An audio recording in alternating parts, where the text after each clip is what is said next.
What's up, you vicious vegans? Welcome to Pikmin Randomizer. My name is AttackingTucans, and Pikmin is one of my favorite games of all time, and I think Miyamoto created a masterpiece with this game.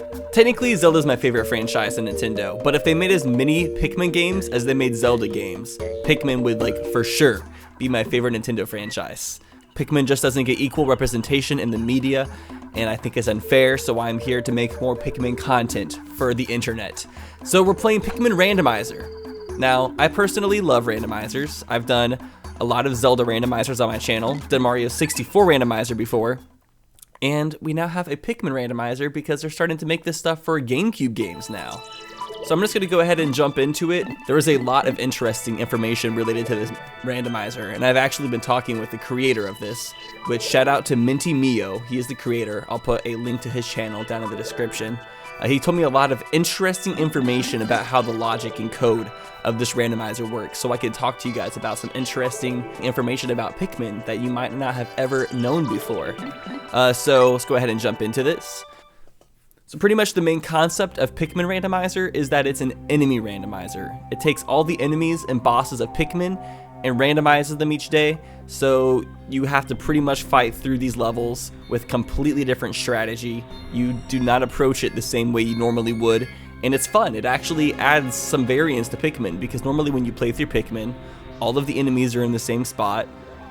Oh shoot, getting bitch slapped by a rock. Okay.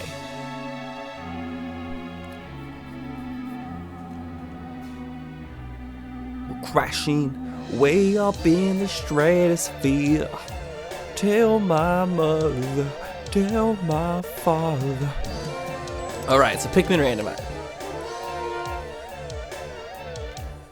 Alright, so we're at the impact side. So the randomization is going to start right from the very beginning.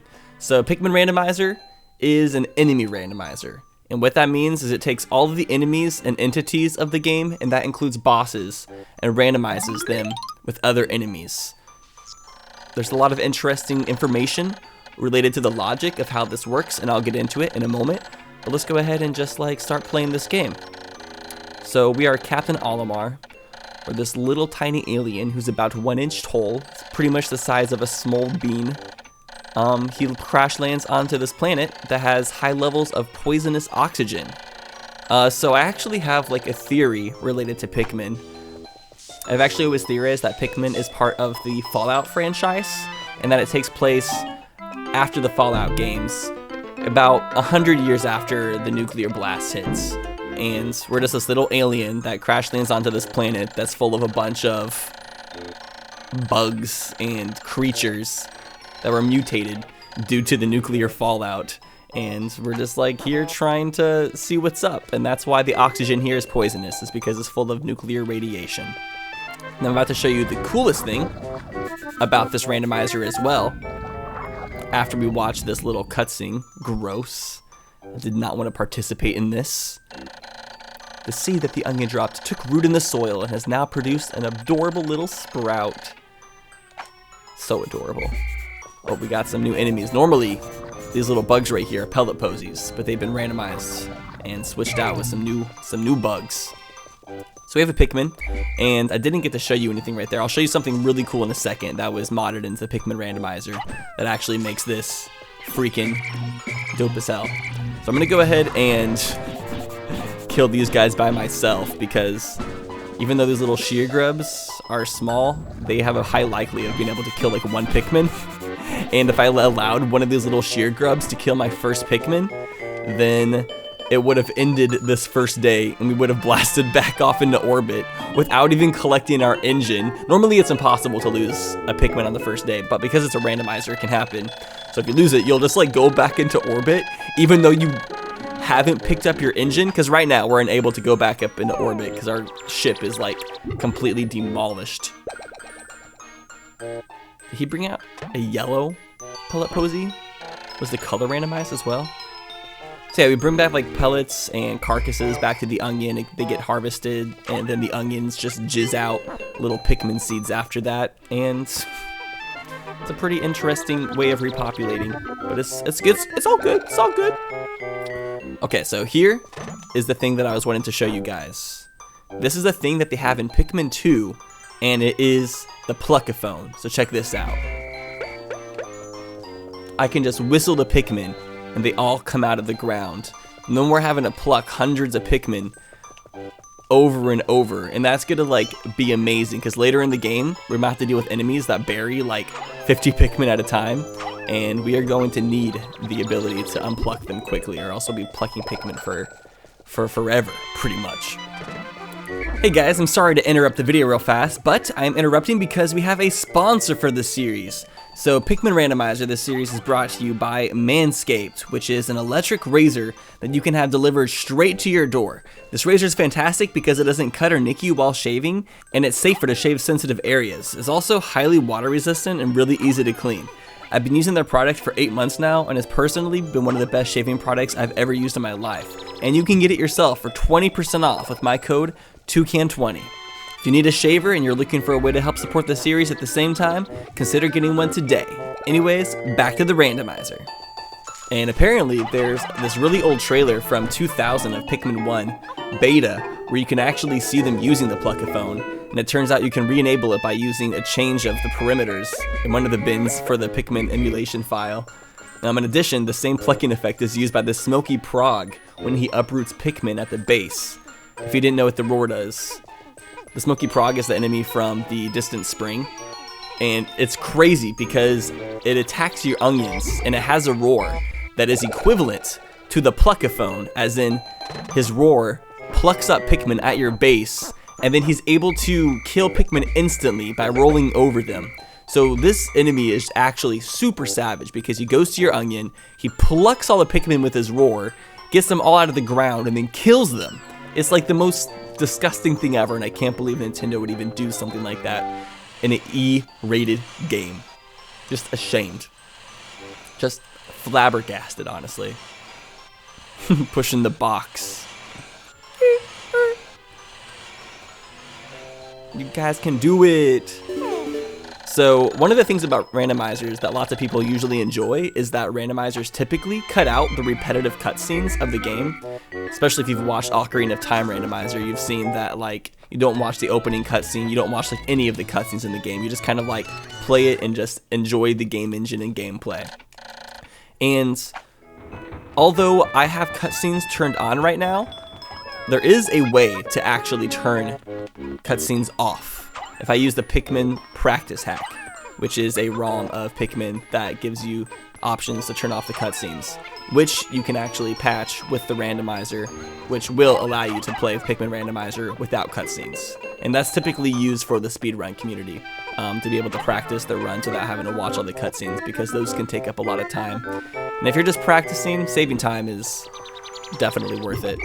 I think if you use the hacking skip cutscenes, the run doesn't still count. It's considered as just like a practice run, but if you're just practicing, it's definitely worth it. So yeah, I could turn off cutscenes if I wanted to, but I figured since there's not very many cutscenes in Pikmin, really, it's just kind of like that opening cutscene and then like those little cutscenes that show the little Pikmin sprouts and stuff when you find the onions. That's really all there is, and I figured since this is like my first Let's Play of a Pikmin Randomizer, I would keep those little cutscenes in for the people who have never seen this game before, so they can like still sort of see what like the story is all about. And if I ever do another Pikmin Randomizer, I will probably add that patch and turn off cutscenes. But for now, we're keeping them on because they're not too bad actually. But it is just good to know that it is possible to do that, because as a randomizer enthusiast, I am interested in just the ability to change up these games and be able to play them the way we've always wanted to play them. So we're almost done with the first day. This first day is not too worrying because there's no time limit. One of the biggest complaints people had with Pikmin was that this game has a 30-day time limit, and it puts like a time pressure on you, and then you only have 30 days to beat the game. I personally like that because I think 30 days is more than enough time to be able to beat the game. But lots of people just don't like the pressure that puts on them, and they don't like enjoy their gaming experience, which I can understand. Some people don't want to feel that pressure. Some people want to play Animal Crossing and just like decorate their city, which I'm in the same boat too, but each game gives me a different stroke. Yay, we fixed the dolphin! All of them are named to ship the SS Dolphin! Oh, glorious. With the help of these Pikmin, I've taken a huge step toward my home. My ship can once again lift off. The glimmer of hope is beginning to burn more brightly. But what has become of the remaining parts? Yeah, so another interesting thing about this project is that Minty Meeo, he added a feature to Dolphin that actually is able to add extendo RAM to the Dolphin emulator. It's one of the most recent developer versions of Dolphin that's come out recently, and it's cool that he's been able to do that because I think it's going to allow just ROM hacking for Pikmin games to be able to excel even more in the future. Also, another interesting thing about Pikmin is the whole entire game's story is pretty much told through Olimar's journal entries. You just hear his internal monologue through these journal entries that he post every single day, and they're actually pretty interesting because they change depending on what you do each day. And he talks about his family and about his job, and it just makes you kind of feel for the guy. I think it was a really humble way to introduce this Nintendo character. A dense forest is visible on the surface below. As it holds the keys to my survival, I name it the Forest of Hose. I'll explore it tomorrow. We'll always remember the Forest of Hose.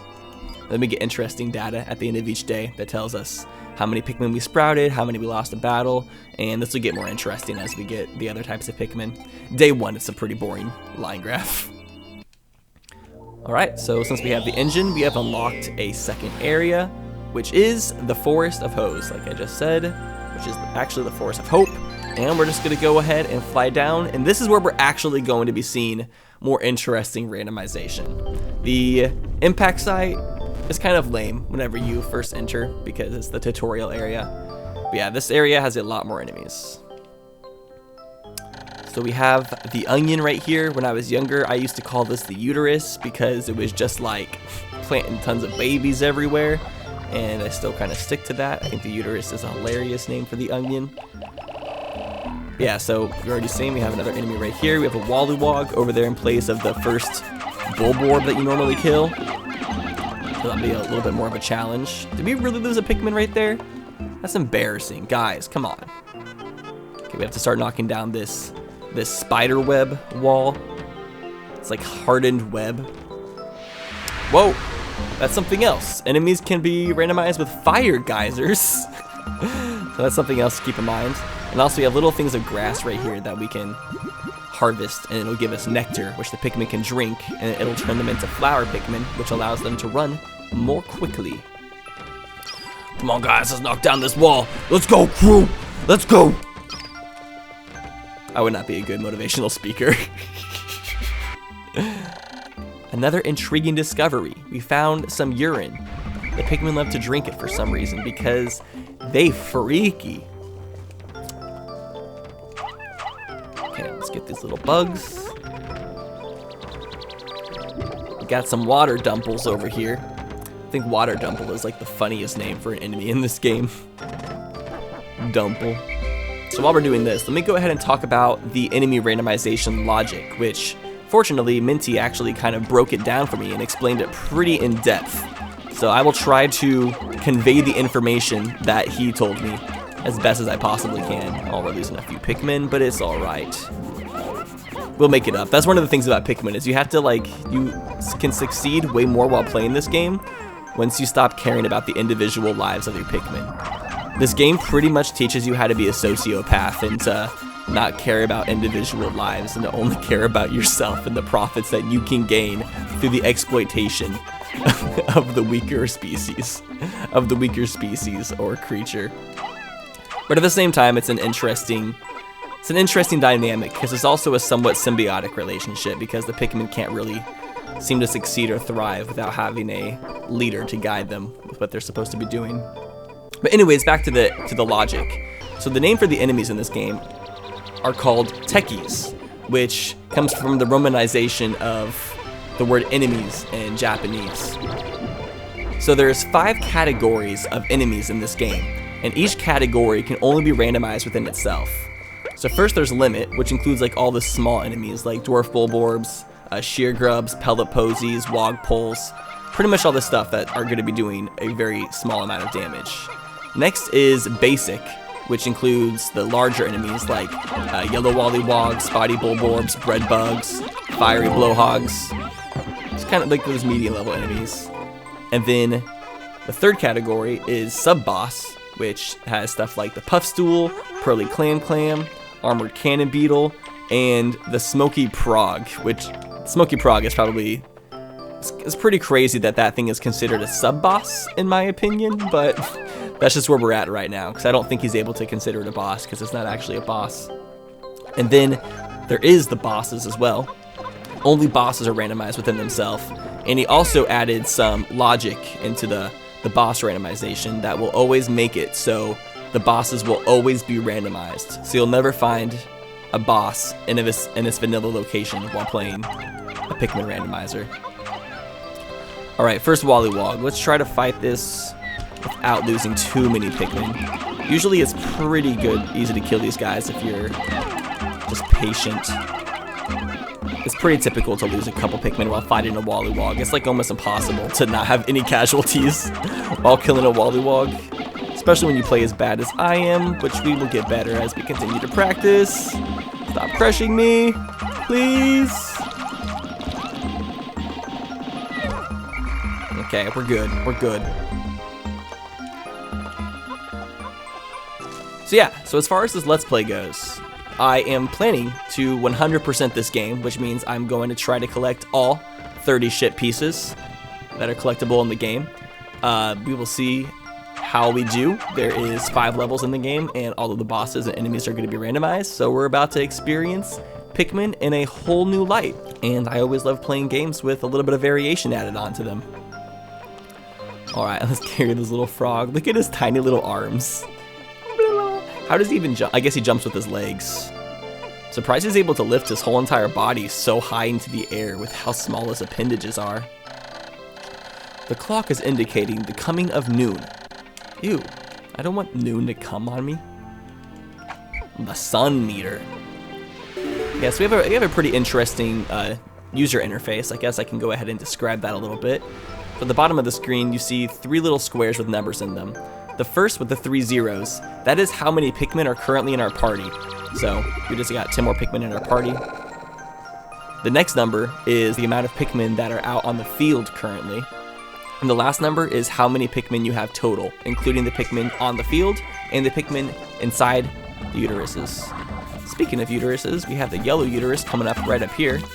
We can just put all of our red Pikmin on this guy. It's the fiery blowhog. Red Pikmin are fireproof, so they have nothing to worry about. They're getting flung far though. There's dedication to the game.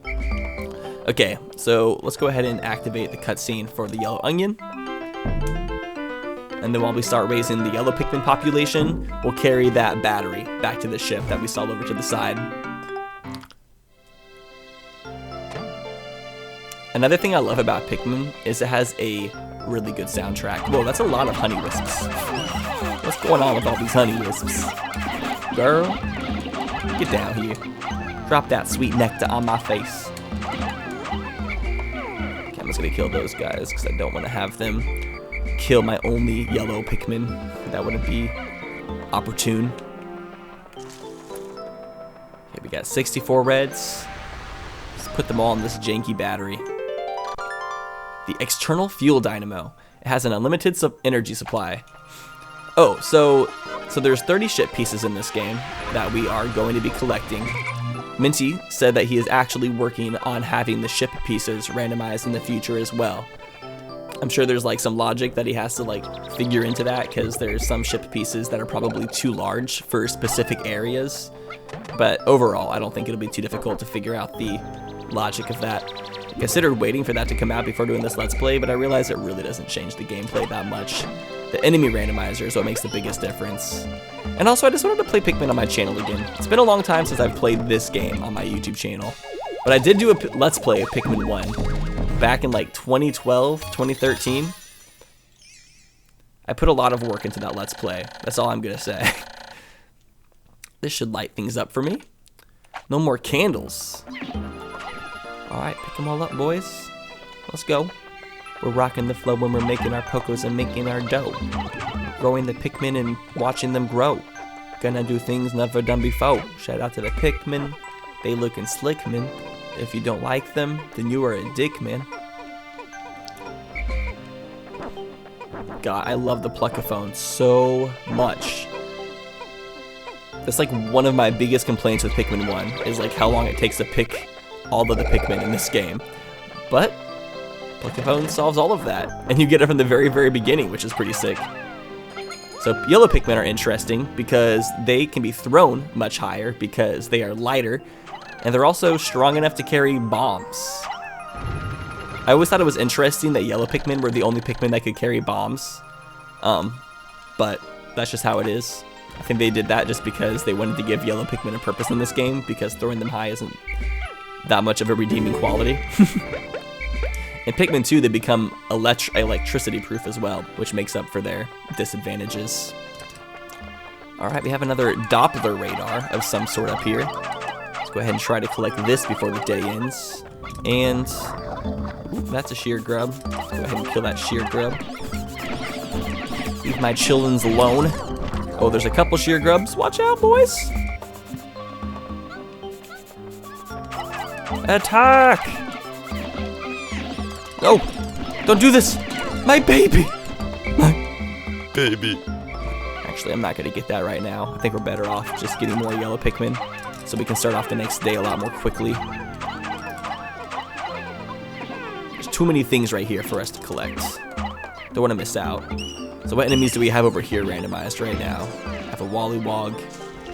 I've made yet another Pikmin-related discovery. Alright, so you can only have 100 Pikmin on the field at one time. If you try to grow Pikmin, whenever you have more than 100 Pikmin on the field, they will just all go inside the onion and live inside there. Which, if you're playing this game without the pluckaphone, if you're just playing like the default version, it's actually a pretty good thing, because it saves you a lot of time of having to pluck Pikmin in the future if they're just born inside of the onion. If they weren't, you'd have to pluck every single one, which would be very, very time consuming. Alright, so I'm going to try to be a little bit efficient and try to get this piece home before the end of the day. We're going to do that, and then there's one more other piece that I might be able to get if we go fast enough. Okay, it's almost sundown, so we're running out of time. Which way are they going to go? Are they going to take it the dangerous way? Really, they're not going to take... Wait, okay, they are coming the right way. I'm going to put some more Pikmin on that so they can carry it back faster. They should be able to get it back in time. I'm going to stay nearby so we don't risk it, because if Pikmin are left outside in the wilds, if they're not like near the onion at the end of the night, they get left on the planet, and then all the beasts come out and eat them at the end of the day. We have a lot of red Pikmin with us. I'm just going to put all these guys back inside the onion. Go to sleep. It's been a long day. Not really, that felt really short. I think each day is only like 12 minutes long or something like that. Okay, so they didn't make it back, but fortunately the ship piece will still be here in the same location the next day. It won't teleport back. So it'll be really easy to get back to the dolphin in the next episode. Alright, yellow Pikmin, they're gonna have to run all the way back to their onion, which is pretty far. It'll come and land in one of these other two circles in the next day.